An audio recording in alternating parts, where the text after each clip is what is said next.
Bueno, pues continuamos. Vamos a dar paso al siguiente ponente, que es Pedro Uruñuela. Pedro es licenciado en Filosofía y Letras por la Universidad Complutense de Madrid.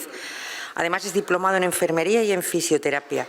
Es catedrático de Bachillerato e Inspector de Educación, fue en la Consejería de Castilla-La Mancha, subdirector general de la Alta Inspección del Ministerio de Educación y responsable del Plan Estatal de Convivencia Escolar. También ha sido consejero de Educación de La Rioja y es experto indiscutible en la elaboración de propuestas creativas y alternativas sobre convivencia. Ha escrito decenas de libros y artículos sobre gestión de conflictos, mediación, convivencia, pero también sobre la salud de los docentes y el papel de las familias en la educación. Fundador de la asociación Convives, y para las familias de FEAPA hablar de convivencia en positivo es hablar de Pedro Uruñuela. Por ello fue galardonado en nuestros primeros premios con uno de los premios de CEAPA por su labor en la educación pública. Hoy nos viene a hablar sobre la convivencia en positivo, claves para la inclusión. Así que, Pedro, cuando quieras. Vale, muchas gracias. Todo lo que ha dicho, lo único que dice es que soy muy viejo y soy muy mayor. Y entonces me ha dado tiempo a hacer un montón de cosas y por eso puede contar toda la historia que ha contado.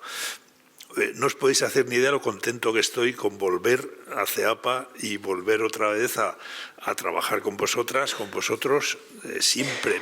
Puedo presumir que siempre que me ha llamado, sea CEAPA o sea un AMPA de cualquier otro sitio o una FAPA en una provincia, siempre he dicho que sí. O sea, creo que es importante, que hay que apoyar todo lo que sea el trabajo de padres y madres y mi trayectoria ha ido por ahí. Y estoy encantado, por tanto, de volver después de haber dejado, ya sabéis lo que dicen de cuando cesas en un cargo. Yo cesé el 2 de julio de este año como consejero de Educación, Cultura, Deporte y Juventud. Evidentemente me nombraron por lo último, no por educación, estaba clarísimo. Y entonces empieza el olvido del teléfono. Es decir, nadie te llama, dices, se me habrá estropeado, lo llevo a revisar, no tendrá pilas y tal, ¿no? Entonces, que vuelva otra vez a la actividad, pues os lo agradezco muchísimo porque es revitalizarme y todo esto. Bueno, tengo un montón de cosas que contar y que deciros. Y después de la magnífica ponencia, yo es que no quiero calificarla de ponencia, quiero calificarla de vivencia. O sea, la magnífica vivencia que nos ha transmitido Nacho, tan próxima, tan real, tan centrada en los propios alumnos y alumnas, pues yo tengo cierto complejo. Es decir, lo mío va a ser más reflexión, más otra cosa, pero creo que vamos a empalmar muy bien y que voy a continuar en la línea que tú has abierto, que vuelvo a decir que me ha parecido estupenda. Y entonces por eso he puesto el subtítulo de uno de mis libros, es Una mirada al bosque de la convivencia. Cualquiera de los temas que os voy a plantear, ya pongo ya mi nombre y ya está todo, cualquiera de los temas que os voy a plantear darían para un curso, darían para una ponencia, darían para un montón de actividad y de trabajo. Me tengo que limitar a hacer una mirada al bosque de la convivencia, y por lo tanto pues los temas, verlos y decir, oye, mirad este árbol, aquí este pino es extraordinario, pero no me puedo centrar en él. Vamos, este roble fue mucho más bonito y tal. No, lo dejamos y vamos a ver este haya. Es decir, es lo que tengo que hacer, coger el dron y hacer la mirada. Y hablar de convivencia, sea del tema que sea, no puedo por menos que mencionar y partir de una preocupación que creo que compartimos todos y todas, que es el ambiente prebélico que hay, lo que está sucediendo en Ucrania, lo que está sucediendo en Gaza. Y decir, no tendría sentido hablar en teoría, tiene sentido teniendo esas realidades y más convencido todavía de que tenemos que pelear, que tenemos, valga la expresión, que tenemos que conseguir hacer una sociedad no violenta, una sociedad pacífica y que realmente la convivencia sea el eje de organización de todas nuestras actividades y nuestras relaciones. Y en este sentido, pues me vais a permitir que empiece con un texto muy conocido de Eduardo Galeano, pero que a mí me vale mucho. O sea, a mí lo que más me ha impresionado de Nacho es cómo cree en lo que está haciendo. Como está convencido, que es que, y a mí me pasa, ¿no? O yo quiero imitarle y quiero ir en lo mismo, ¿no? Es decir, ¿qué es importante? Lo importante es estar convencidos de la importancia que tiene la inclusión, estar convencidos de la importancia que tiene la convivencia y, por lo tanto, tenerla como referencia, como utopía.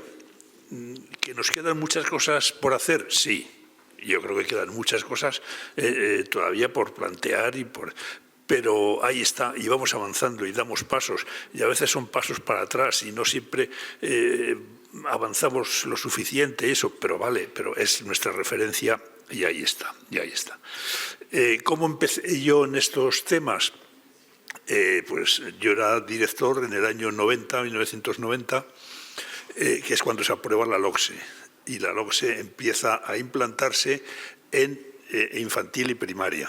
Y había un plan para a secundaria nos iba a llegar aproximadamente en el año 96. Pero el Ministerio hizo una convocatoria diciendo que los institutos que quisieran anticipar podíamos hacerlo y que entonces yo lo planteé en mi claustro y decidimos que sí.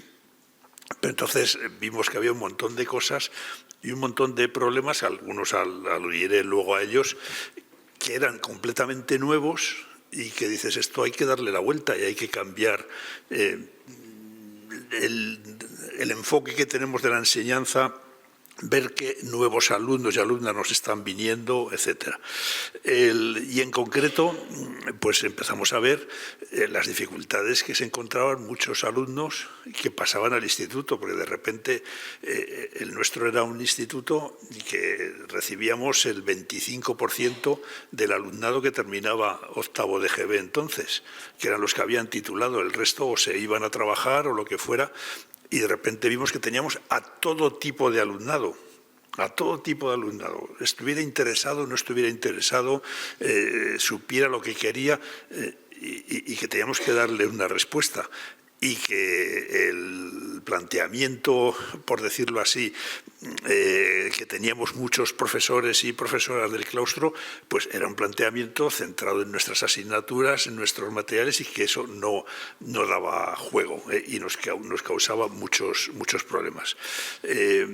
Sobre todo, a mí me llamó mucho la atención el tema de el rechazo que manifestaban muchos chicos y chicas a las enseñanzas a través de conductas en clase de rechazo, de no dejar explicar al profesor, de no respetar la autoridad, de estar pasivos, no hacer, en fin, todas estas cosas. Y dije, pues tengo que estudiar esto, hay que hacer, aquí está pasando algo, a ver qué podemos hacer y todo esto, ¿no? Y entonces pues dije, voy a profundizar en ello, me preparé para hacer la tesis doctoral. Hice una investigación de unos 20.000 partes de expulsión de clase. Hay que ser un poco masoca para meterte con eso y ver, pero veías las cosas más curiosas y sobre todo veías que no estábamos respondiendo a eso, que no estábamos respondiendo a esos chavales y que había que darle una vuelta por completo a lo que era la educación secundaria. Y bien, y una de las primeras, y luego ya escribí, los libros son parte de lo que iba a ser la tesis, que no la pude leer porque me llamaron del ministerio y cuando volví mi directora de tesis me dijo que los datos ya no estaban actualizados, que eran datos de 6, 7, 10 años y que tenía que volver a hacer. Yo no me meto en otros 20.000 partes de expulsión de clase y no pude ser, pero me valió para hacer todo esto y para impulsar todo el movimiento. Y sobre todo para llegar a una conclusión que me parece que es muy clara. La convivencia positiva y la inclusión son dos caras de la misma moneda. Son algo inseparable. Es decir, una convivencia no puede ser una buena convivencia si deja fuera a una serie de alumnos y a una serie de alumnas. No puede ser. Oye, antes que nada, se me olvidó deciros, yo siempre dejo las transparencias, o sea que podéis hacer las fotos que queráis sin ningún problema, pero que sepáis que a través de CEAPA, o a través yo dejaré las transparencias y que las podéis usar con toda libertad, incluso aunque no digáis que son mías. Es decir, no creo en la propiedad privada y menos en la propiedad privada intelectual, porque todos aprendemos de todos y ahí está. Y alguno que me conoce y alguna de hace tiempo sabe que siempre he hecho eso y siempre lo he dejado en las charlas. Os decía eso, que son inseparables. Es decir, una moneda, si le quitas la cara, la cruz no vale para nada. O sea, es que son las dos. Y no puede haber convivencia positiva si no hay inclusión, y no hay inclusión si no hay una buena relación, si no te centras en el chico, si no... Me gusta mucho cómo ha contado la historia, es que está solo, es que es lo importante, el que introduce la convivencia es la relación, no es la norma, es la relación lo que es importante y ahí está. Bien. Estoy yendo muy a prisa porque es que tengo muchas cosas que contaros y tal. Esta transparencia la he copiado del hijo de Gerardo Echeita, en su último libro, Nacho lo conocerá y tal, porque parece que es un buen... él lo aplica al tratamiento de la inclusión, pero yo creo que se puede aplicar también a la convivencia y tal, ¿no?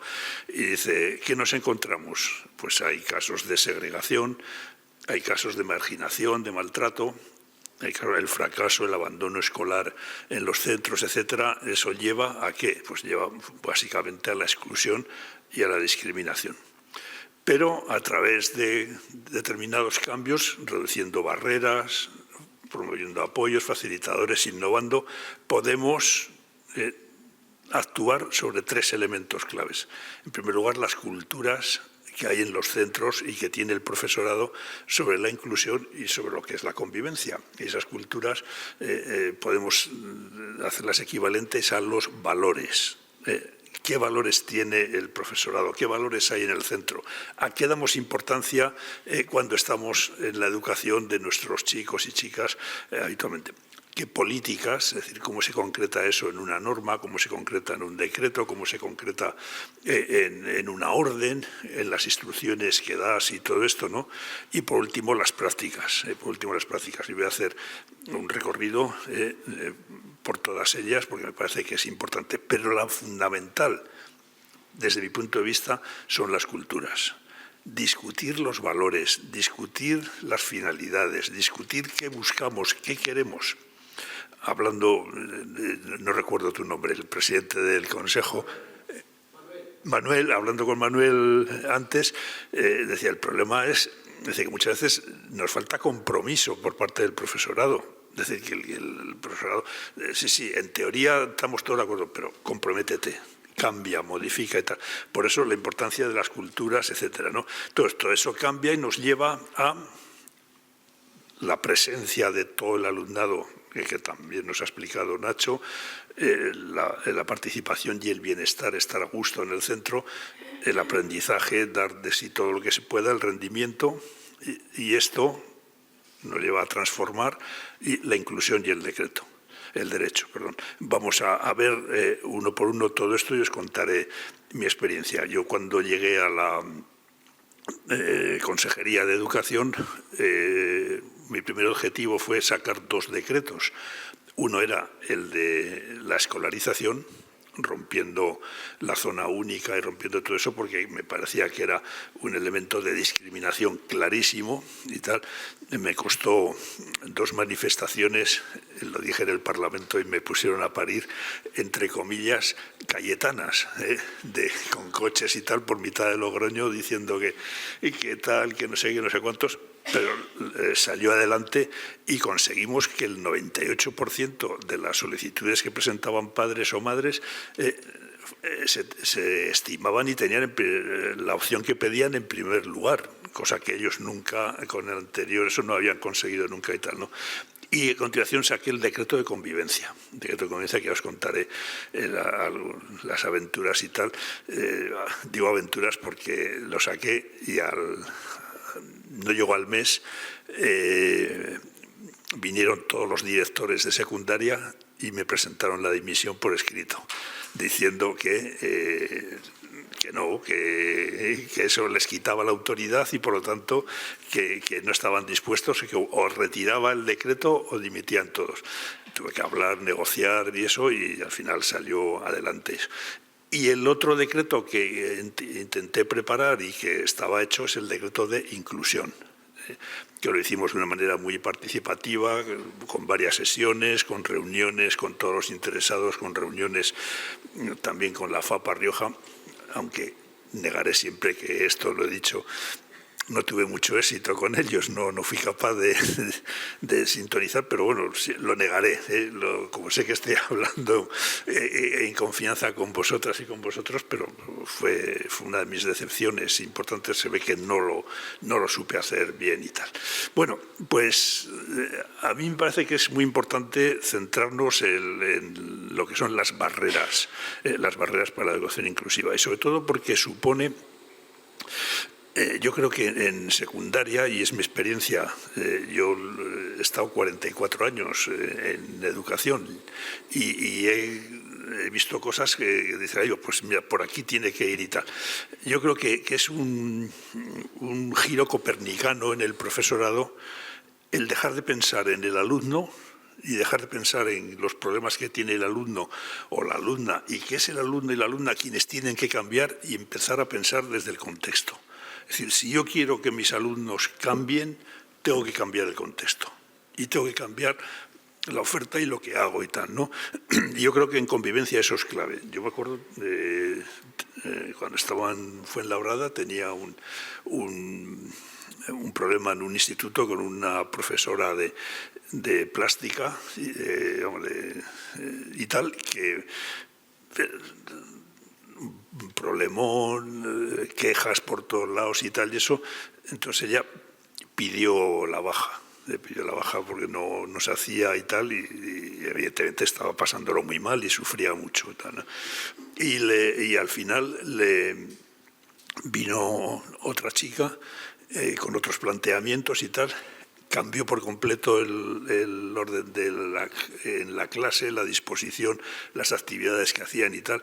Y ese grupo que era tan conflictivo, eso dejó de serlo, se sintió respondido en sus necesidades y en sus planteamientos, y fue adelante. Es decir, yo creo que el giro de pensar, es decir, que no es problema del alumno, es problema nuestro, que no damos la respuesta que tenemos que dar, etcétera, me parece que es clave. No son un problema personal del alumno o de la alumna, son factores contextuales, y hay que identificarlas y eliminarlas y tal.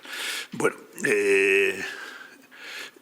identificar las barreras para la inclusión y, por tanto, también para los problemas de convivencia que podemos tener en los centros. La semana pasada, cuando estaba preparando esto, me llegó una revista y venía un artículo de Nacho que se titulaba así, y no pasa nada, y lo he vuelto a decir aquí, ¿no? Y yo creo que eso es una cosa muy grave, y que hay que decir que no pase nada con todo lo que hay. ¿Y dónde está la inspección? Y yo soy el inspector. ¿Dónde está la inspección para sacar esto adelante, que es su función? Decir cuando no se está cumpliendo la norma o la ley y tal, ¿no? ¿Dónde está la responsabilidad nuestra, de los administradores, de los políticos y tal? ¿Dónde está? Vamos a revisarlo. Bueno, entonces me gustaría comentaros una serie de barreras que yo veo para la inclusión en secundaria. La primera y fundamental, concebir la educación como un mecanismo de selección. Os hago una pregunta, a ver si consigo.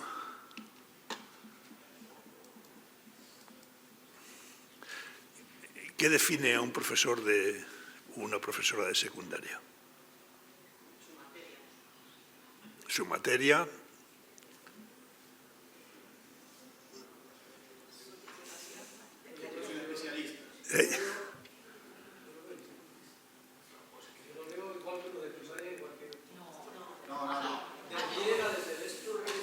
Se presenta como un especialista con conocimientos específicos en una asignatura.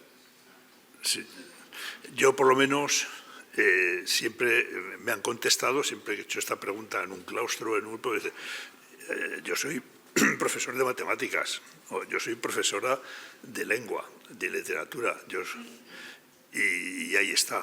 Y de ahí no la sacas, de ahí no la sacas. Frente a decir, yo creo que tú eres un experto en una determinada rama del saber, en concreto puede ser biología, puede ser química, puede ser lo que sea y tal, ¿no? Dice, y sabes cómo enseñarlas. No porque sepas mucha biología o porque sepas mucha historia, sino sabes cómo enseñarlas y sobre todo cómo educar, es decir, cómo desarrollar todas las competencias que corresponden a una persona, luego volveré sobre ello, enseñando tu materia. O sea, de alguna manera es instrumental, es decir, tengo que hacerlo y tal, y mi sentido es ese, ¿no?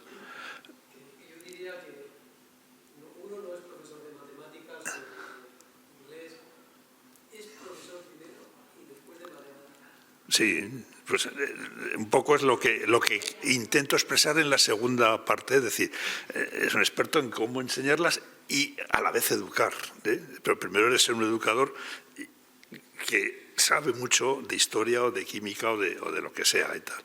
Volveré luego sobre ello. Y os hago otra pregunta. ¿Cuáles son los objetivos de la educación obligatoria? Titular. Formar al alumnado para la vida.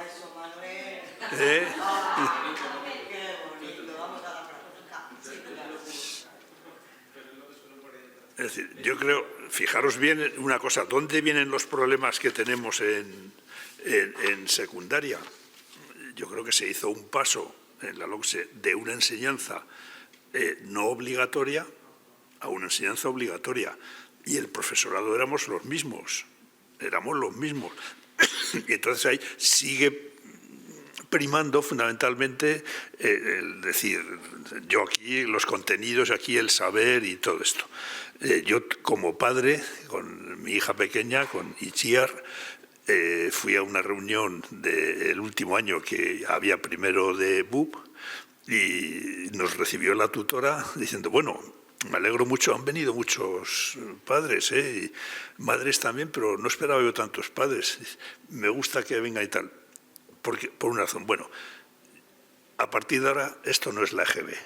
Aquí no vale el esfuerzo, aquí no vale pobrecico con lo que sea esforzado, aquí vienen a aprender. Y el que sabe, aprobará, y el que no sepa, nada. Yo levanté la mano y dije, no estoy de acuerdo, que no sé qué. Y me quedé más solo que la una. O sea, no tuve ningún apoyo por parte de padres, más aún me decían, pero ¿ustedes qué dice y tal? No, señor, aquí que aprendan y tal y eso, ¿no? Entonces, yo creo que hay dos grandes planteamientos y tal, ¿no? ¿Para qué sirve la educación? Hay quienes pensamos que es un instrumento para compensar las desigualdades sociales, económicas y culturales, un medio para avanzar en una organización social más justa y un mecanismo de cohesión e integración social. Es la utopía, es la meta. Queremos llegar ahí. Y entonces defendemos y planteamos que tiene que estar al servicio de la formación de todos los futuros ciudadanos y ciudadanas, por supuesto, sin ninguna excepción. Es decir, la educación o es inclusiva o no es educación. O sea, no vale de las dos cosas. Pero todas recordaréis que después de la ley vino una cosa que se llamaba la LOMCE. ¿Y qué decía la LOMCE? ¿Cuál era el objetivo de educación que planteaba la LOMCE? Hacerle desempeñar un papel de selección de los más dotados. Es decir, un mecanismo de promoción de la excelencia. Leeros el capítulo. ¿Para qué sirve? Pues para sacar los mejores, para que cada uno, para que mejoremos la posición económica, para todo esto, y lo discutimos mucho, y todo eso. Yo con CEAPA, lo sabéis, yo di 163 charlas informativas sobre la LOMCE por toda España, y muchas de ellas con CEAPA, y en Madrid con José Luis Pazos, también antecesor tuyo, por todas las FAPAs de Madrid Sur y tal, ¿no? Y entonces, ¿qué es lo que planteaban estos? Pues que tiene que haber vías de formación diferenciadas. vías de formación diferenciadas, desde una concepción de que el talento no se puede mejorar ni incrementar, y tú que vales, vas a hacer bachillerato, tú ves a la universidad, tú te vas a conformar con la FP y tú ni FP, no vales y nada más, ¿no? Entonces, yo creo que esta mentalidad sigue estando muy presente en muchos compañeros. Yo lo he discutido muchas veces eso. Frente a eso, defendemos, por lo que antes nos comentaba Nacho, que solo lo pongo, de que las escuelas tienen que acoger a todos los niños y niñas independientemente de sus condiciones físicas, intelectuales, sociales, etcétera, ¿no? Y que, por lo tanto, que hay que reinventar la educación y hay que revisar todos los elementos del sistema desde este punto de vista. ¿Están sirviendo para contribuir a mejorar la desigualdad, a desarrollar todas las posibilidades que tiene un niño, una niña, etcétera, o nos están sirviendo para seleccionar? Fijaros bien que es una tradición muy antigua, muy antigua. ¿Quién fue el primero que planteó que la enseñanza tenía que servir para seleccionar? Nuestro amigo Platón. Libro sexto de la República, cuando dice que hay 3 tipos de naturalezas y una tiene que llegar a otra y tal, y al gobierno solamente las naturalezas de oro, que son los filósofos y todo eso y tal. Menos mal que yo nunca me he sentido en esa situación y tal, ¿no? Y en fin, y luego pues la ratificado en el año 2015 en relación con el objetivo, el ODS y tal, ¿no? Entonces eso, yo creo que es una barrera. Tenemos que convencer, tenemos que seguir discutiendo, hablando y convenciendo de que la inclusión y la equidad en educación son inseparables y que hay que plantearlos y que ahí está. Entonces, primera barrera que nos está... Segunda barrera, la tiranía del currículum y contra la atención a la diversidad, Yo estoy convencido que el mayor problema que tenemos en secundaria ahora mismo es fundamentalmente que no hemos sido capaces de atender la diversidad del alumnado que nos hemos encontrado y que hemos tenido. Bien, de la tiranía del currículo a que el alumno y la alumna sea el centro de la acción educativa. ¿Cómo se manifiesta esta tiranía del currículo? Pues muchas veces, si habéis hablado con profesores y profesoras, y más si son ya de determinada edad, oiréis decir, es que está bajando el nivel, es que ya no enseñamos nada, es que ya, pues, antes era cuando valía, antes sí, porque antes sí que se aprendía, pero ¿quiénes aprendíamos? ¿Los que vivíamos en la capital de provincia o los que se iban con los curas a estudiar y tal, y nada más? Y las chicas, nada. Mi abuelo tuvo 20 nietos y estudiamos los 5 de mi padre, porque mi padre se fue a vivir a Logroño. Los que se quedaron en el pueblo, ni uno y tal, ¿no? Bueno, hubo uno que fue a Tudela con los jesuitas, pero le pegó un casete a un cura y lo echaron. Entonces, no hizo nada y tal, pero bueno. Entonces, eso de que baja el nivel y tal. ¿Quiénes no hemos tenido alguna vez un profesor, una profesora que presumía de que con él era muy difícil aprobar? Vamos, yo recuerdo el profesor de química, que aprobábamos 4 y estaba orgulloso. Fíjate, es que qué bueno soy. ¿Qué pensaremos de un médico que salva a 4 y se le mueren 96? Vamos, oiríamos de ellos como... pero sin embargo es un timbre y tal. Y yo, por ejemplo, un problema que me ha preocupado mucho y que no acabo de ver y que es ahí y que impide la inclusión es qué hacemos con los que les va quedando una evaluación, con los que le queda una asignatura. O sea, ¿cómo recuperamos a los repetidores? ¿Qué hacemos con ellos? No sabemos, que no hacemos nada. Y la ley sí lo trata y dice que tiene que hacer una cosa distinta para no repetir lo mismo y todo eso, pero luego a la hora de la verdad pues no acabamos de hacerlo y todo esto. Sin embargo, yo creo que hay un tema que hay que dárselo y decirlo e insistir al profesorado, porque no está en su cabeza, o sea, no es un valor que esté asimilado todavía, y es lo que dice la LOMLOE respecto del currículum. Dice, el currículum tiene que ir orientado a facilitar el desarrollo educativo de los alumnos y alumnas, garantizando su formación integral, contribuyendo al pleno desarrollo de su personalidad y preparándoles para el ejercicio pleno de los derechos humanos de una ciudadanía activa y democrática en la sociedad actual. Y una cosa muy importante, en ningún caso podrá suponer una barrera que genere abandono escolar o impida el acceso y disfrute del derecho a la educación. ¿Qué te encuentras en los colegas? Y vuelvo a decir también que son circunstancias, somos hijos de no solo de nuestras narraciones, sino también de nuestra historia y tal, ¿no? ¿Qué te encuentras a muchos compañeros? Tiranía del currículum. Oye, a mí me ha pasado en la supervisión, ¿no? Es que, mira, estoy explicando en segundo de la ESO las ecuaciones de segundo grado. Y dice, pero no se enteran de nada. Dice, y eso, dice, no, pues que, mira, son chicos que saben sumar, que saben restar, les cuesta multiplicar y no te digo nada dividir, pero yo tengo que explicarles las ecuaciones de segundo grado, porque es que el año que viene van a decir, ¿y qué les explicó este en clase? Y tal, ¿no? Entonces, como viene en el programa, la tiranía del currículum, la tiranía del programa, y no. Y del libro de texto, o sea, el libro de texto además concreta mucho más y te ata mucho más, y si permitís una pequeña crítica, a mí me ha venido más de una madre y más de un padre diciéndome, oiga, que el profesor de lengua va por la lección tercera y estamos ya en marzo, y le va a dejar casi todo el libro sin y tal, o sea, es eso y tal, ¿no? Entonces debemos cambiar y debemos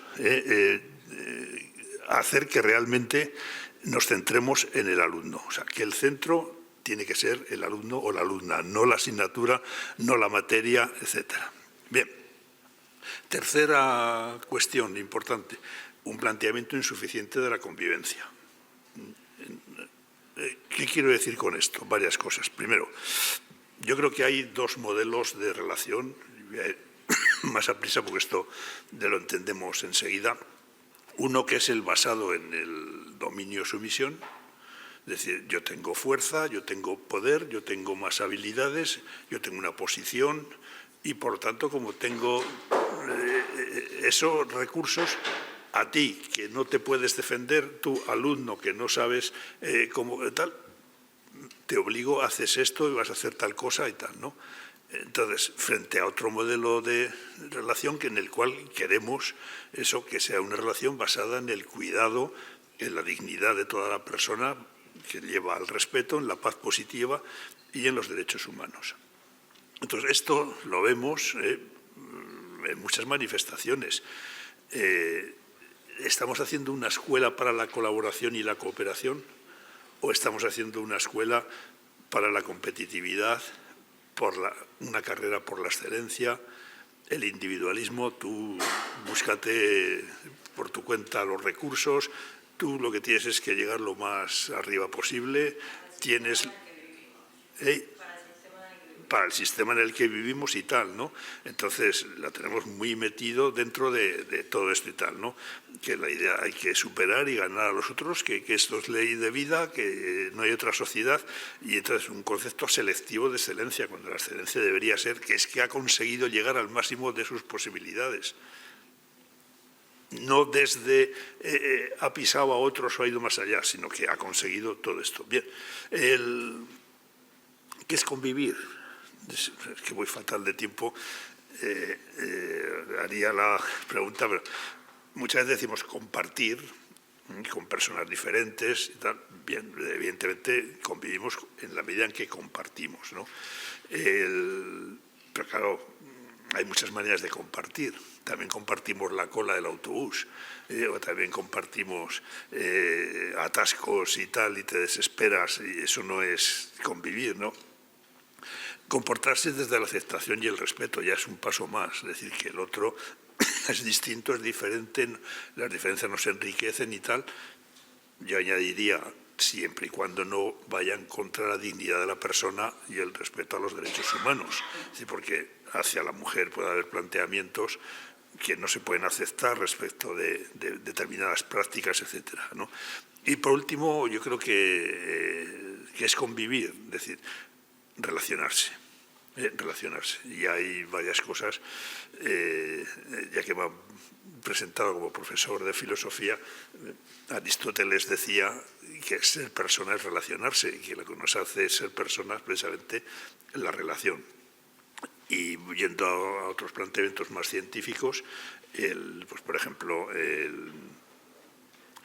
Rojas Marcos tiene varios libros y tal, y dice: si tienes que resumir tu experiencia como médico, me imagino que conocéis a todos a Rojas Marcos, por cierto, un alumno disruptivo, un alumno con un problema, una necesidad específica, que como su padre tenía, le echaron de 3 centros de Sevilla, pero su padre lo mandó con un tío a Nueva York, y allí terminó el bachillerato, hizo medicina y llegó a ser lo que fue, o sea, algo que en España no hubiera logrado. Lo cual hace decir es que nunca tienes que desesperar de ningún alumno o alumna. Lo que sea, hay que aguantarlo, hay que hacerlo, porque todo tiene posibilidades y hay que pelearlas hasta el final y tal. Bueno, pues este hombre dice que cuando él ha preguntado a muchos que han estado más allá que para acá, oye, ¿y tú ahora qué vas a hacer? Ahora que has recuperado, que has superado esa etapa tan difícil, ¿qué vas a hacer? Y dice: nadie me dice que voy a ganar mucho dinero, que voy a tener la mejor casa del pueblo, que tal, que no sé qué, que no sé cuántos. Todo el mundo me dice: yo a partir de ahora, mi familia, mis amigos, mis amigas, lo que importa es la relación, y lo que nos da eso es la relación. Bien, pues os doy una definición que ya la habéis visto y me hacen señales de que voy muy mal de tiempo y tal. Espera. No voy mal. 20 minutos y tengo para 40. Y dice, me ha salido esto. No podemos olvidar que un centro escolar, es decir, ¿para qué mandáis a los hijos a clase? La respuesta que me dan casi todos los padres y madres: pues para que aprendan. Para que sepan matemáticas, aprendan a leer, aprendan historia, aprendan ciencia, la química, la física, y todo eso y tal. Mi abuelo, el hombre que no salió del pueblo y que apenas escribía, tenía una frase que en La Rioja se decía mucho, y era, dice: hijo, dice, tú vete a la escuela, dice, para que te desasnen, para que dejes de ser un asno, para que dejes de ser un burro y te conviertas en una persona. Bueno, pues centro de aprendizaje, pero a la vez, ¿cómo aprendemos? Aprendemos relacionándonos, conviviendo. Lo ha subrayado muy bien esta mañana Nacho, es decir, lo importante es la relación. Lo importante es, lo que yo comunico. ¿Cuántas veces yo he tenido alumnos, le explicaba una cosa a todo el grupo y dice: ¿os habéis enterado? No. Vamos a ver, mira, esto no sé qué, ¿te has enterado? No. Oye, ¿quieres explicárselo tú? A la de al lado, eso. Y dice: mira, si esto es muy fácil, esto haces pum, pum, pum, y ya está. ¿Lo has entendido? Sí, ahora sí y tal. Es decir, ¿cómo aprendemos? Por interacción. O sea, el mecanismo de aprendizaje a través de la interacción es clave y es fundamental. Y todos vosotros seguro que recordáis cuál es el mejor profesor, maestro, maestra que habéis tenido en vuestra vida. Y estoy convencido, porque nunca lo he encontrado lo contrario, de que señalaríais a alguien que primaba y daba importancia a la dimensión de convivencia, el que os apoyó en un determinado momento, el que os echaba una mano, etcétera, etcétera. Bien, esto nos lleva a decir enfoques insuficientes de convivencia. ¿Qué nos encontramos en los centros de secundaria? Pues que básicamente la convivencia se reduce a la disciplina, es decir, algo instrumental. Es decir, ¿para qué? Es decir, lo importante es que yo explique ecuaciones de segundo grado, o que yo explique los elementos del sistema periódico y tal. Y para eso necesito orden, necesito silencio, necesito determinados comportamientos. Es decir, lo secundario, es decir, es la disciplina de la convivencia. Lo importante es mi tarea y tal, ¿no? Y entonces a partir de ahí vienen muchos problemas, muchos problemas. En segundo lugar, lo que la reducen solamente a la erradicación del acoso entre iguales, que es importante, sí, es clave, es fundamental, pero no puedes reducirlo a eso. Más aún, yo pienso que esto es...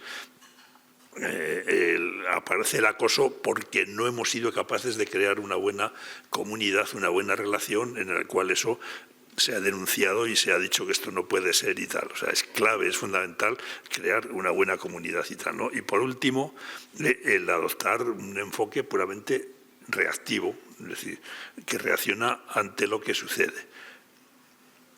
Vamos a ver. Esto nos lleva a otra cuarta barrera, que parece que es importante, que es el predominio de un planteamiento reactivo y no proactivo. Planteamiento reactivo. O sea, hay dos enfoques de la convivencia. Uno es el de programas para el control del alumnado. Es decir, lo importante es que no se me vaya en secundaria la clase de las manos, que no tenga controlado, que en fin, en todos los sitios, yo en la tesis lo analicé muy a fondo, no llegaba, pero era muy próximo a la teoría de los 3 tercios. Había un tercio de alumnos y alumnas que no daban nunca ningún problema, otro tercio pues que de vez en cuando se les iba la olla y la montaban en clase y tal, pero 3 veces al año, 4 y tal. Y luego había otro tercio que podía llegar al 40, podía llegar al 20, en función del contexto del barrio, en función del contexto familiar y del contexto en el que estaba, que eran realmente los conflictivos y todo esto. Yo no sé si ayer, cuando venía en el tren, leí una cosa que había publicado la cadena SER en la página web de una maestra de Barcelona, que decía que no quería volver, que lo había dejado y tal, que no sé cuántos, y dices, hombre, yo lo siento por ella, o sea, porque realmente transmitía una sensación de angustia y una sensación de eso muy mala, ¿no? Pero dices, pero yo creo que el problema no es decir, tienes que tener recursos, no me digas que, porque era una maestra de primaria, que eres incapaz de hacerte con un crío de 6, 7 años y no te planteas por qué no soy eficaz en esto y tal, ¿no? Bueno, pues ese modelo reactivo que fundamentalmente se centra en qué ocurre cuando hay un problema. Es decir, pues lo primero que dice es ¿qué es lo que ha pasado? Ha pasado pues que me ha llamado tal cosa. En segundo lugar, ¿quién es el culpable? Fulanito. ¿Qué sanción le vamos a establecer? Entonces vamos a la sanción y tal, ¿no? Pero hay otro enfoque de la convivencia que me parece muy importante, que es el programa para todas las personas que integran la comunidad educativa. Para todas. Perdón. Y aquí es donde os decía eso. A mí cuando me vienen todos los directores de secundaria y me dicen que dimiten si no quito el decreto de convivencia, y les pregunto por qué, la primera que me dicen es porque nos has quitado la autoridad, porque si no puedo expulsar a un alumno, digo, sí, lo puedes expulsar en los casos que prevé el 124.2 de la LOMLOE, que es cuando haya un peligro físico, un caso de acoso grave y tal, entonces sí, pero todo lo demás no, hay que hacer un enfoque educativo y tal. ¿Por qué es esto insuficiente, el modelo este reactivo y tal? Porque lo importante es la norma en este modelo. Lo que vale la norma hay que cumplirla, ya está. Pero ni se analiza el entorno ni se analiza el centro. Yo he trabajado siempre como en Madrid Sur, fundamentalmente, pues hay veces, con toda la crisis que tuvimos desde el año 11, 12 y tal, pues teníamos muchos chavales y tal que estaban allí en el colegio o estaban en el instituto, que no habían desayunado, llegaban, la comida era la que les podías dar allí, los padres estaban los dos en el paro, vivían como podían y tal. pues eso se les exigía lo mismo que a cualquier otro que no tenía ningún problema. Es decir, la norma es válida por sí, como si fuera yo qué sé, la voluntad de un dios o de alguien superior que decía que ahí estaba y ahí está. Más cosas. Se centra en el control de los alumnos inadaptados. Pero hay muchos chicos que se comportan bien, pero no saben el por qué, o que tienen una necesidad de maduración emocional importante, muy importante. Si alguno me habéis oído alguna vez, yo siempre cuento, yo tuve un alumno cuando empecé, allí en un lugar de La Mancha, de cuyo nombre sí quiero acordarme, pero no os lo voy a decir, solo luego en lo privado. Era un alumno que en todo el BUP tenía 10, en todas las asignaturas sacaba 10. Y estaba en tercero de BUP y estaba muy preocupado porque en lengua solo le habían puesto 9,5. Y decía, a ver si no eso. Pues nos fuimos a Mallorca, fui con ellos de excursión y tal, y llegamos, repartimos las habitaciones y vienen corriendo, estábamos otra profesora y yo hablando, bueno, tal, no sé, y dice, oye, Pedro, ven corriendo que fulano se está muriendo. Digo, que si le acabo de ver aquí, que le he dado la habitación, que vengas que se está muriendo, no sé qué. Todo 10, todo. Bueno, pues voy para allí, pero date prisa, que llego allí, le miro, que te estás muriendo. ¿Qué has bebido? Media botella de whisky. ¿Qué has fumado? Tenía allí un puro. Eso. Digo, ven, que no se me ha olvidado mi oficio, lo llevé al baño, le reanimé y tal, y eso. Y luego, pues, el pobre me decía, dice, Pedro, no te lo voy a perdonar esto nunca, porque me has hecho aparecer ante las chicas como un borracho, dice, y no estoy ligando nada en esta excursión. Digo, pues, para que aprendas, por culpa mía, claro, y tal.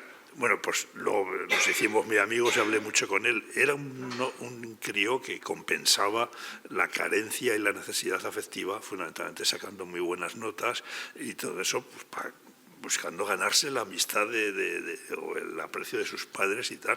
Es decir, pues nadie habíamos pensado que ese crío pudiera tener esas necesidades. Porque, claro, como no nos daba guerra, pues pasábamos de él y tal, ¿no? Más cosas. El alumnado en estas cosas, tú has hecho esto, lo has incumplido, pataplán. Es el profesor, es el adulto, la persona adulta, quien controla y quien está poniendo en marcha eso. Y veremos luego, yo creo que hay una cosa importante. Yo creo que no hay que trabajar para el alumnado, hay que trabajar siempre con el alumnado, y es fundamental como norma de participación y crear todo eso y tal, ¿no? Pero de esta manera no se puede y tal. Provoca exclusión, victimización, desafección hacia la escuela. Yo he visto muchas veces y he hablado con muchos chicos y tal que te cuentan, a mí me han echado y vuelvo peor, con ganas de devolverla, con ganas de volverla a montar, más desconectado, más desmotivado, etcétera, porque no hemos atendido eso, no tiene en cuenta las emociones, los pensamientos del alumnado, este modelo promueve un desarrollo de una moral heterónoma. Es decir, si me ven, me porto bien, pero si no me ven, me da igual. Entre paréntesis, ¿cuántos adultos? Si me ven, voy despacio, pero si no me ven, 140, entonces en autovía y no pasa nada. El que no haya hecho eso alguna vez, que levante la mano, pues yo desde luego no la puedo levantar. Una cosa importante que confundimos, que la autoridad se otorga por ley, según estos y tal, pero no es la autoridad lo que nos está pidiendo, es poder. Lo que está pidiendo el profesorado es poder, es decir, poder sancionar, poder echar. Es decir, oye, que me has quitado la autoridad. No, me has quitado el poder, decirle, tú te vas a tu casa y estás 15 días allí expulsado y tal. Es poder de sanción. No, la autoridad es un concepto ético, es un concepto moral. Es capacidad de influencia, es capacidad de convencer a tu alumno, de hacerle todo atractivo, de que puedas tirar de él y tal, ¿no? Y eso, y la responsabilidad siempre es de otros. Por supuesto, de las familias, que habrán visto en su casa, que habrán visto no sé qué, no, sino nunca es del profesorado del sistema educativo, porque nosotros lo estamos haciendo estupendamente. O sea, No te cuestionas el currículum, no te cuestionas la organización, no te cuestionas el estar las 6 horas o 7, fruto de algo que yo creo que coincidimos con CEAPA, yo por lo menos, fruto desde mi punto de vista, la insensatez de la jornada continua por la mañana que te lleva a todas estas cosas y tal, ¿no? Bien, se olvida una cosa, o sea que cuando hablamos de violencia, Johan Galtung, que es un noruego, que por cierto murió hace un mes, el pobre, era más raro que un perro verde, pero no, tú sí lo has conocido, pero tenía cosas muy interesantes y muy buenas y tal. La violencia directa es la que vemos, la que se ve, la que aparece y tal, la violencia física, las agresiones, la guerra, pero es posible porque está apoyada en la violencia estructural y en la violencia cultural. Y luego volveré sobre esto y tal. Podría hablar de la violencia de género, para poner ejemplos de esto, pero hablando, es decir, ¿por qué se pone, o sea, por qué los chavales hacen todo esto? O sea, violencia física, lo que es la respuesta a no dejándote dar clase, impidiendo que el profesor haga su trabajo, etcétera, y tal, pues porque realmente se apoya en una violencia estructural, que es que estamos mejorando, sí, pero ¿cuánto es el fracaso escolar? ¿A qué porcentaje? Estamos en el 15% todavía, estamos en el 15% de una enseñanza que es básica y obligatoria y que es la manera de concretar el derecho a la educación. Y no pasa nada. No pasa nada. Es decir, porque teníamos que ver a ver hasta dónde puede llegar y tal. Y chavales que valen, pero que en el sistema, en el encajonamiento del currículum y de la dictadura del currículum, pues no lo sacamos adelante y tal, ¿no? Y la violencia cultural. Creo que no desvelo nada. ¿Qué se dice, qué se habla de estos chicos y chicas, fundamentalmente mucho más chicos que chicas, en la sala de profesores, en las sesiones de evaluación y tal? Nacho, si has estado en alguna, habrás oído cosas y dices, pero por favor, ¿qué hacemos y tal? ¿No? Bueno, pues frente a eso, un enfoque restaurativo del conflicto. Es decir, primero, si un crío tiene un comportamiento violento, hay que preguntarse qué necesidad no está cubierta. ¿Por qué se comporta así? Necesidad de aprecio, necesidad de pertenencia, necesidad de... Es decir, hay muchas y tal, ¿no? Es decir, pero siempre hay una necesidad. En segundo lugar, ¿cómo afecta eso a la relación? Es decir, que es que lo importante no es la norma, que lo importante es la relación entre las personas y la construcción de esa relación entre las personas. Y por último, lo que tenemos que buscar es cómo lo reparamos y cómo reforzamos la reconstrucción de la comunidad. Entonces decíamos, si le expulsas, exclusión. Si lo dejas en el centro, con un tratamiento adecuado, etcétera, se puede y tal, y que enseguida vuelva a su clase y tal, aunque a lo mejor durante 2 días o 3 esté en el aula de convivencia con un programa específico y con cosas atendido y que haga actividades en conjunto con su grupo y con su gente y tal. Yo puse en marcha 19 aulas de convivencia con sus 19 responsables y tal.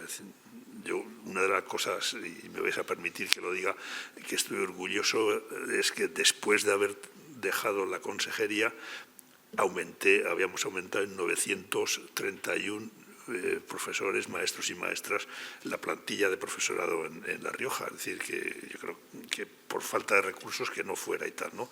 Bien, entonces trabajar el planteamiento proactivo es la prevención, reforzar la pertenencia a la comunidad. Ahora volveré sobre ello, la inclusión, etcétera. Bueno, desde cambiar el contexto, etcétera. Más cosas. Joder.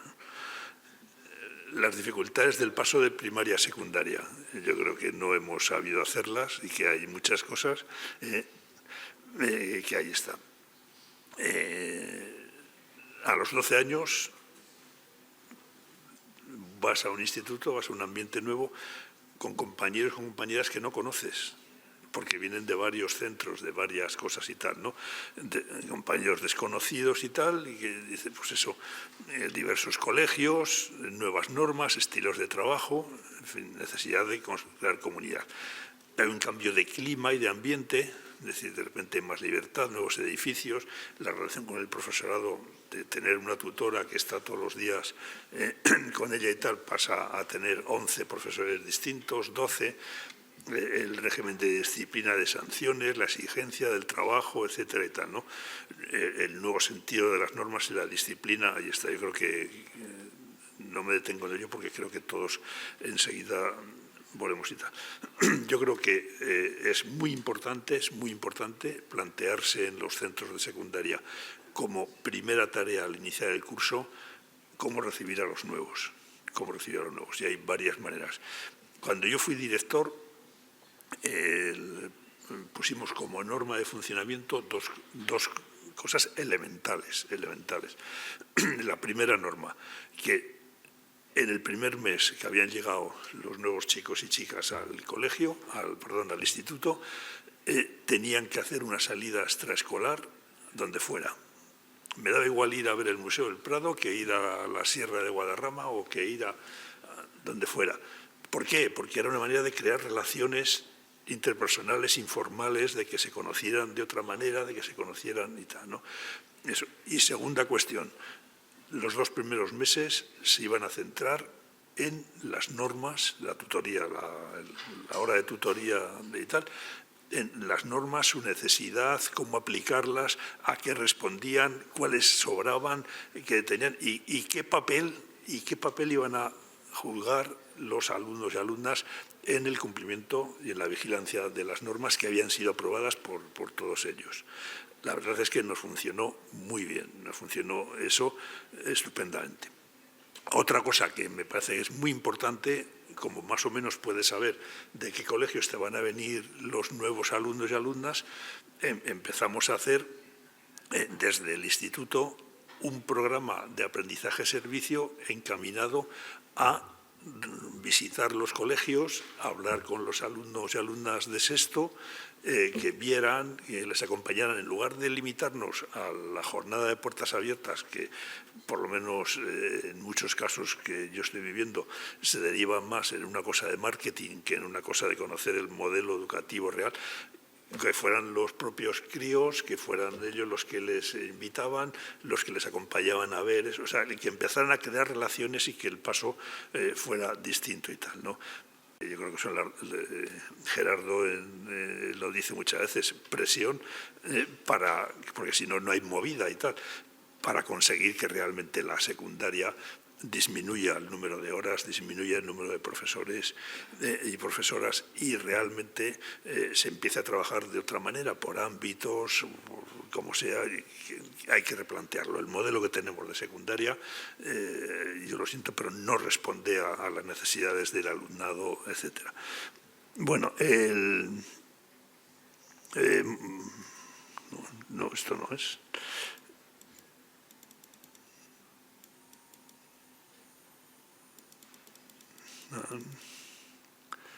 Esto son cosas del directo, que es lo que se dice siempre.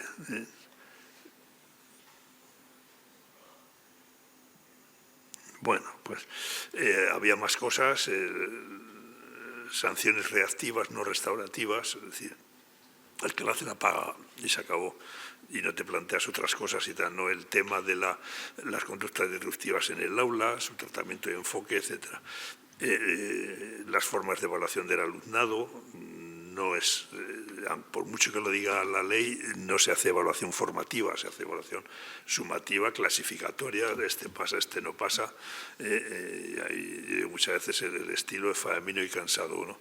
El que tiene pase pasa y el que no tiene pase no pasa, y nada más, ¿no? Dicho un poco pues, por descargar todo eso y tal. Entonces, yo creo que es un trabajo importante el crear escuelas sostenibles en convivencia, porque sí que hay cosas y hay gente que está trabajando muy bien, o sea, siempre corres el riesgo de generalizar. No, hay cosas que están muy bien, ya están bien. La cultura de la convivencia, yo creo que hay 4 cosas fundamentales: el cuidado mutuo, la dignidad de todas las personas, la paz positiva, los derechos humanos y la participación. A mí me parece que lo más importante de toda esta nueva definición de convivencia es introducir el concepto de cuidado entre el profesorado de secundaria. Es decir, estamos para cuidar a nuestros alumnos y alumnas, es clave y tal, ¿no? ¿Y cómo podemos definir el cuidado? Pues el cuidado es el que pone siempre a la persona en el centro de su atención. No es si he dado el currículum, no es si he dado todo el libro, no es tal, sino decir, esta persona realmente está creciendo como persona, está aprendiendo el currículum, pero sobre todo está aprendiendo aspectos de ser persona, como algo clave, como algo fundamental y tal, ¿no? Estamos preparando personas que contribuyan a hacer una sociedad más justa, una sociedad mucho más humanizada, etcétera, ¿o no? Cambiar el concepto de cuidado es romper la mentalidad del profesorado asignatura y del profesorado que dice yo explico lo mío y se acabó. Es centrarte en el alumno o la alumna, cosa que es más difícil y tal, ¿no? Es decir, toda relación humana, es decir, lo que nos hace humanos es el cuidado, es precisamente el cuidado. Si leéis ahora, yo creo que fue también ayer en el tren, una entrevista con la que es ahora directora de Atapuerca y que decía que lo que demuestra, lo que nos ha hecho humanos ha sido fundamentalmente pues eso, el ver cómo el que tenía una necesidad era cuidado y cómo los huesos que están encontrando, pues aparece gente con fractura de cadera y que había sido tratada y tal, o cosas de problemas de golpes, traumatismos en el cráneo y todo eso y tal, ¿no? Y que realmente ahí está. Es decir, introducir esto me parece que es un cambio importantísimo, clave y que ahí está. Bueno, la falta de cuidado en el sistema educativo yo creo que se ve de muchas maneras. El mal llamado fracaso escolar y no pasa nada, Luego te puedes encontrar anécdotas, como me pasó a mí, que estaba leyendo la memoria de un departamento de física y química, se ve que lo habían copiado y no lo habían revisado. Y me encuentro que dice, el departamento está muy satisfecho y considera que se han conseguido los objetivos que se habían planteado, punto y seguido. El índice de suspensos ha sido del 82%. Dices, pues menos mal. Dice, pues menos mal. No, es decir, yo creo que, decidme si estoy equivocado, pero yo creo que al profesorado de secundaria nos falta sensibilidad hacia el fracaso escolar. Es decir, ¿qué está pasando aquí y tal? ¿No? Esto no puede ser y entonces no hay manera de hacerlo. Es la tiranía del currículum que ya he visto, y evaluación para clasificar, en fin, yo creo todos los problemas de eso, la pasividad del alumnado y al final eso, derecho para la educación para todos. Dicen, no, es que no todo el mundo vale. ¿Cómo que todo el mundo no vale? Margarita Ayursenar, Memorias de Adriano, hasta el hombre más opaco tiene también sus resplandores. Es decir, toda persona tiene algo que hay que encontrar, que hay que buscar. No hablamos ya de la teoría de las inteligencias múltiples y otras cosas que también van en esta misma dirección. Y sobre todo yo pienso que hay que exigir al profesorado una cosa que en medicina es clave y que yo siempre he planteado y siempre he defendido. Vamos a ver, en un hospital, si llegaba por la noche un apendicitis, pues ¿quién lo operaba? El residente de 3 años y tal, o el de 2 con el de 3 y tal. Si venía un problema gordo, si venía un cáncer, venía un tumor, venía cualquier cosa y tal, ¿quién operaba? Se despertaba el jefe de sección y el jefe de servicio y bajaban a operarle. Es decir, ¿qué hacemos desde el punto de vista del profesorado en los institutos? ¿Quién atiende al alumno que más exige, tendría que tener? ¿El profesor que tiene más experiencia?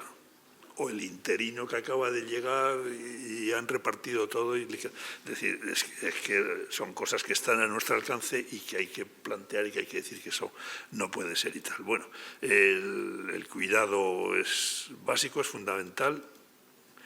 Y cuidar a todo el alumnado, sí, me vas a mandar al corral ya, el pañuelo verde. Sí, no, déjame 5 minutos. Stevenson todos hemos leído, o yo por lo menos, el extraño caso del doctor Jekyll y Mr. Hyde, y tiene una frase que a mí me parece clave y que yo la he repetido cantidad de veces. Cuando dice, oye, es que este no me deja dar clases, es que este tal, es que este me está haciendo la vida imposible. Te digo, quíreme cuando menos lo merezca, porque es cuando más lo necesito. Es decir, yo creo que ese debe ser el principio. Quien más me necesita, es decir, no es el que más me merece, sino al que tengo que atender, al que tengo que hacer todo esto y tal. Hay un profesor de Barcelona, la Universidad de Barcelona, Jaume Funes, que ha escrito un libro con este título y tal. Y luego no es coherente con lo que plantea aquí. Para mí me parece que es clave y que es fundamental eso. Bueno, de aquí me voy a... Tenía que hablar de muchas más cosas, pero no me dejan. Iba a hablar de las políticas, iba a hablar también de actuaciones concretas y pensaba terminar pues con...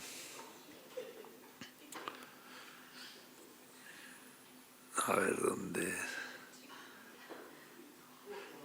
La mochila, Es decir, la mochila de la convivencia, ¿qué es lo que ponemos? ¿Qué es lo que metemos y tal, no? En la práctica diaria. Entonces, hay un montón de cosas que hay que hacer muy rápidamente y te prometo que termino enseguida.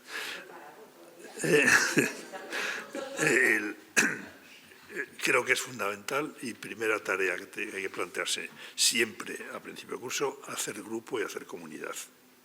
Construir la relación, trabajarla, dedicar esfuerzo para todo ello. O sea, como una manera de eso. En segundo lugar, revisar el bienestar emocional de todo el alumnado. Pongo ahí garantizado un centro seguro. No me quiero centrar solo en la prevención del acoso, sino un centro en el que el alumno venga a gusto, esté bien. O sea, no es el caso que nos ha contado, es que está solo en esto. Yo he visto más de un caso así solo y sobre todo con gente de otra nacionalidad y tal, que estaban solas y que estaban allí, que nadie les hacía ni caso y tal. Es decir, el bienestar emocional yo creo que es un tema clave, un tema importante y que hay que darle el relieve que tiene que tener. Y una de las cosas que empecé en La Rioja fue un programa de educación emocional desde infantil hasta secundaria.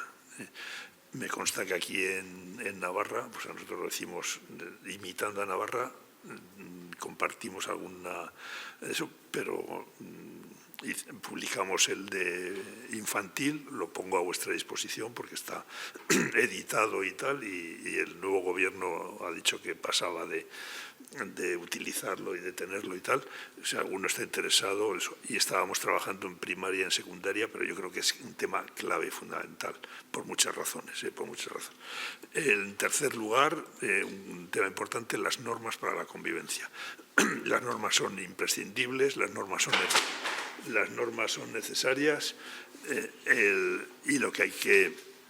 No hay grupo que no tenga normas. El problema es que normas que sean participativas y normas que sean inclusivas, o sea, que normas que sean inclusivas, que no sean para separar a los malos, para decir este no tiene sitio aquí, ni nada de esto y tal, ¿no? La gestión del aula. Yo me he encontrado en 44 años compañeros y compañeras que sabían muchísimo de su materia, incluso eran doctoras o doctores y tal y eso, pero que eran incapaces de tratar a un grupo y de conocer mínimamente la gestión del aula, qué hacer cuando te provocan, qué hacer tal, qué tensiones podía haber, qué había. Es decir, que lo que faltaban eran las habilidades que se llaman soft, las más eso, pero que son las más necesarias para todo eso. El plan de éxito escolar, todos los problemas que yo he conocido de conductas disruptivas en el aula y tal, básica y fundamentalmente se centran en el alumnado con problemas académicos serios e importantes, y hay que verlo y hay que tratarlo y tal. Trabajar la inteligencia interpersonal, dar las competencias necesarias, emocionales, de pensamiento, cognitivas, las competencias, las habilidades sociales, la educación en valores, etcétera. la gestión pacífica de los conflictos, el papel del alumnado y de las familias. Yo una de las cosas que quería impulsar y que estamos haciendo es, todos hemos oído hablar de que en Estados Unidos, si vas a estudiar allí, sea un curso de secundaria o sea en la universidad, te tienes que apuntar a un equipo deportivo y tienes que hacer siempre un deporte. No sé si es verdad o no, pero bueno, ahí está. Nosotros aspirábamos a que todos los alumnos y alumnas de secundaria tuvieran dentro de la figura de alumnado ayudante un papel que jugar, un papel que llevar a cabo y desempeñar, porque era clave y era fundamental todo eso. Es decir, no, yo estoy en la comisión de jardinería, o yo estoy en la comisión de mediación, yo estoy en eso, y dar la formación y organizar, es decir, que tuvieran ese papel importante, igual que el papel de las familias. Me lo he saltado, pero como os dejo todo ya lo veréis. Yo creo que también tenía que ser clave y tal. Y por último, pues la apertura del entorno, el aprendizaje-servicio. Las preguntas que más hacen siempre los chicos y chicas en secundaria son dos. La primera: profe, esto entra para examen. Como digas que no, ya lo has fastidiado, ya olvídate, nadie lo va a estudiar. Y la segunda: profe, ¿esto para qué me sirve? El aprendizaje-servicio es aplicar lo que has estudiado para dar respuesta a una necesidad social y tal, ¿no? Y a una necesidad que hay en la comunidad. Y ven que tiene sentido. Podemos presumir de que en los institutos en que esto se ha potenciado, por ejemplo, vinculando al alumnado que tenía problemas con el cuidado del medio ambiente, pues lo mejoraban muchísimo y los recuperábamos, y ahí está. Termino como empecé. Hay que ser utópicos, tenemos que convencernos de esto, hay que creerlo. Otra escuela es posible, otra educación es posible, en la cual la convivencia y la inclusión sean los valores fundamentales, y ahí está, ¿no?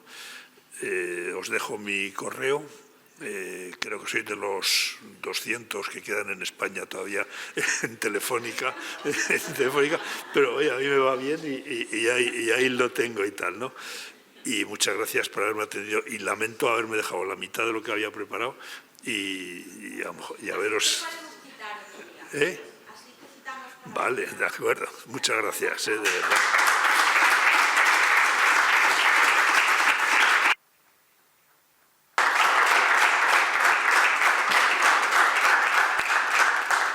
Bueno, pues muchas gracias, Pedro. Nos lo has puesto muy fácil cuando has empezado, porque has dicho que ahora tienes tiempo. Volveremos a poner tu teléfono en marcha para llamarte. Yo creo que lo has hecho adrede, lo de dejar la charla a la mitad, para que volvamos a llamarte, pero no pasa nada, porque no lo he te hecho, llamamos. No lo he hecho adrede, pero lo cual lo sabéis, o sea que siempre que me habéis llamado, siempre. Por eso, seguiremos llamándote, tranquilo.